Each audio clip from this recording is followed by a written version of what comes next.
আসসালামু আলাইকুম, welcome to মিস্টিস cookbook.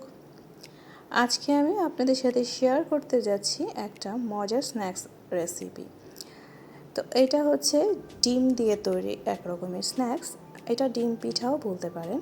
তো অনেক রকমের ডিম পিঠা আমরা খেয়েছি, তো একবার এইভাবে ট্রাই করতে পারেন। তো আমি কিভাবে এই ডিম পিঠাটা তৈরি করছি বা ডিমের এই রেসিপিটা তৈরি করছি বা কী কী লাগছে আমার উপাদান, সেই সব কিছু আমি এখন শেয়ার করছি আপনাদের সাথে। পিঠাটা খেতে সত্যিই দুর্দান্ত ছিল, একদম ভিন্ন রকমের একটা টেস্ট। তো চলুন দেখে নিচ্ছি কী কী লাগছে আমার এই ডিম পিঠা তৈরিতে।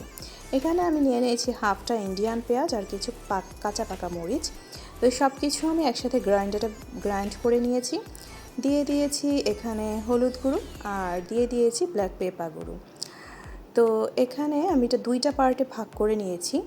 তো আপনারা চাইলে পুরোটা একসাথে করেও ডিভাইড করে নিতে পারেন, আমি দুইটাকে আলাদা আলাদা করে নিচ্ছি। তো মেজারমেন্ট অনুযায়ী সব কিছু আমি দিয়ে দিয়েছি। এখন আমি এখানে প্রত্যেকটাতে একটা করে ডিম অ্যাড করব। তো ডিম অ্যাড করে দিচ্ছি এখন এ পর্যায়ে। দেন আরেকটা যেটা আলাদা করে রেখেছি সেটাতেও আমি একটা ডিম অ্যাড করব। একটা পোর্শনে আমি এই সব কিছু মিক্স করে এখন আলাদা রেখে দেব। আরেকটা পোর্শন যেটা আছে সেটার সাথে আমি সুজি আর আটা একসাথে মিক্স করে নেব। আটা বা ময়দা যেটা ইউজ করেন না কেন, আমি যদিও এখানে ময়দা ইউজ করেছি। তো আমি সব কিছু একসাথে ভালো করে মিক্স করে এই ডিশটাকে আলাদা রেখে দিচ্ছি। দেন আমি আরেকটা যে ডিশ নিয়েছি পরিমাণ মতো দিয়ে দিলাম এই পর্যায়ে লবণ। দেন আমি নেক্সট যে ডিশটা আছে সেইটাতে এখন ময়দা এবং সুজি খুব ভালো করে দিয়ে মিক্স করে নেব। তো ডিমটা ভালো করে ফেটানো হয়ে গেলে এটা রেখে দিলাম এক সাইডে, এবং এই অন্য ডিশের যে ডিমটা এবং আদার্স যে উপকরণগুলো আছে সব কিছু একসাথে ভালো করে মিক্স করে দেন সুজি বা রাভা বা স্যামোলিনা যাই বলি না কেন সব কিছু এবং ময়দা বা আটার সাথে ভালো করে মিক্স করে নেব। এখানে ময়দার পরিমাণটা হবে দ্বিগুণ সুজির চেয়ে। তো এই তো আমি এখানে পরিমাণ মতো খাবার তেল বা রান্নার তেল যেটা সয়াবিন তেল সেটা আমি দিয়ে দিলাম। তো দিয়ে দিয়েছি এখানে সুজি। তো আমার এটা রোস্টেড সুজি ছিল, আমি এই রোস্টেড সুজিটাই আমি কিনে এনেছিলাম। তো আপনারা চাইলে নর্মাল যেটা আনরোস্টেড সেটাও এখানে ইউজ করতে পারেন। তো দিয়ে দিয়েছি ময়দা। তো আমি বলেছি যে ময়দা দিতে হবে ডাবল সুজির চেয়ে। তো আমি এখন সব কিছু একসাথে খুব ভালো করে মিক্স করে নেব, একটা ডো তৈরি করে নেব। এটাতে আমি কোনো রকমের পানি ব্যবহার করব না। এই সব কিছুর সাথে এই ডিমটা দিয়ে যতটুকু পরিমাণ ময়দা এবং সুজি লাগবে সেইটুকুই খুব ভালো করে এখানে মিক্স করে একটা ডো তৈরি করে নেব। ডোটা এরকম হবে যেন আমরা রুটি পুরি বা পরোটা মেক করতে পারি, ঠিক সেরকম। তো আমি আমার মেজারমেন্ট অনুযায়ী এখানে সব কিছু দিয়ে মিক্স করে নিচ্ছি। আপনারা আপনাদের মেজারমেন্ট অনুযায়ী বা ডিমের পরিমাণ অনুযায়ী কম বেশি করে নিতে পারেন। বাই দ্য ওয়ে, আমি এই ডোটা প্রিপেয়ার করার সময় অন্য সব কিছু উপাদানের সাথে কিছু পরিমাণ মৌরি অ্যাড করেছিলাম। আমি যখন গ্রাইন্ড করেছি পেঁয়াজ এবং কাঁচামরিচ, সেখানে আমি কিছু মৌরিও গ্রাইন্ড করে নিয়েছিলাম।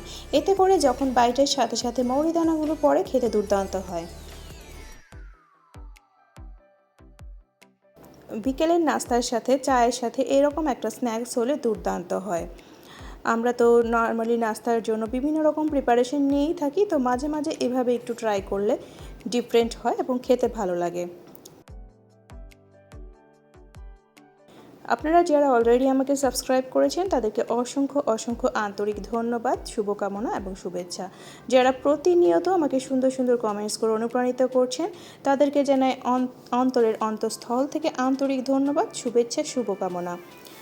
যারা আজকে আমার এই ভিডিওটি বা রেসিপিটি নতুন দেখছেন এবং চ্যানেলে ভিজিট করছেন, তাদের আমার এই রেসিপিটি বা ভিডিওটি যদি ভালো লেগে থাকে তাহলে চাইলে লাইক, কমেন্ট, শেয়ার, সাবস্ক্রাইব করে পাশে থাকতে পারেন। পাশে থাকা বেল আইকনটি প্রেস করে দিতে পারেন পরবর্তীতে আরও নতুন নতুন ভিডিও বা রেসিপি পেতে। আমিও সময় সুযোগ মতো নির্দিষ্ট সময় পর আপনাদের চ্যানেলে পৌঁছে যাব। তো আমি এই সমস্ত ডোটাকে করে 10 মিনিটসের জন্য রেস্টে রেখেছিলাম। এখন 10 মিনিটস পর আমি এই সমস্তটাকে আবার ভালো করে মিক্স করে এখন লেচি করে নিচ্ছি। তো এইভাবে আমার এইটুকু থেকে মানে একটা ডিম দিয়ে যে পরিমাণ ময়দা বা সুজি দিয়েছি তা থেকে আমার 9টা হয়েছে, চাইলে 10টাও করা যেত। তো আমি এখানে 9টা মেক করেছি, আপনারা আপনাদের মেজারমেন্ট অনুযায়ী সেভাবে অ্যাডজাস্ট করে নেবেন।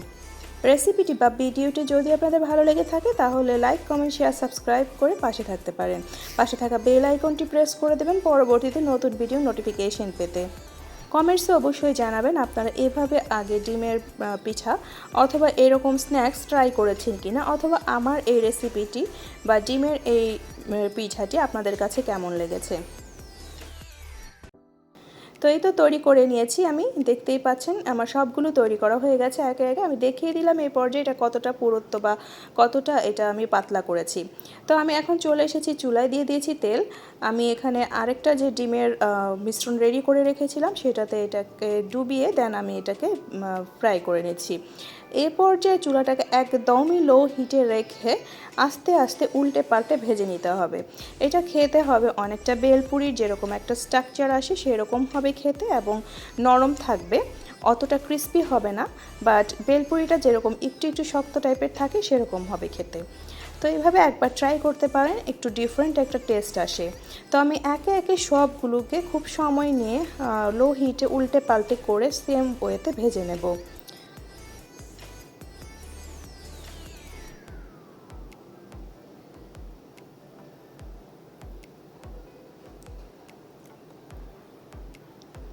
রেসিপিটি বা আমার ভিডিওটি ভালো লাগতে থাকলে লাইক, কমেন্ট, শেয়ার, সাবস্ক্রাইব করে পাশে থাকতে পারেন। পাশে থাকা বেল আইকনটি প্রেস করে দিতে পারেন পরবর্তীতে নতুন ভিডিও নোটিফিকেশন পেতে। যারা অলরেডি সাবস্ক্রাইব করে দিয়েছেন তাদেরকে অসংখ্য অসংখ্য আন্তরিক ধন্যবাদ এবং শুভেচ্ছা।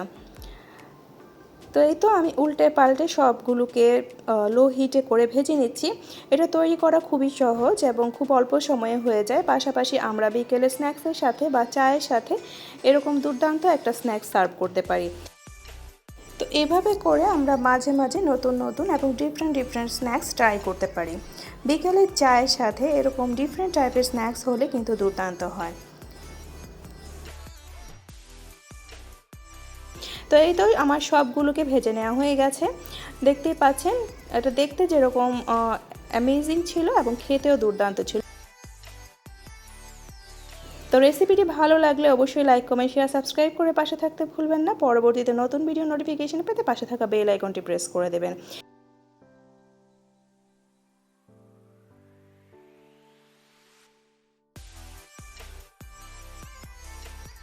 Thanks for watching. ভালো থাকবেন, সুস্থ থাকবেন। পরবর্তীতে চলে আসবো আবারও নতুন কোনো ভিডিওর সাথে। আল্লাহ হাফেজ।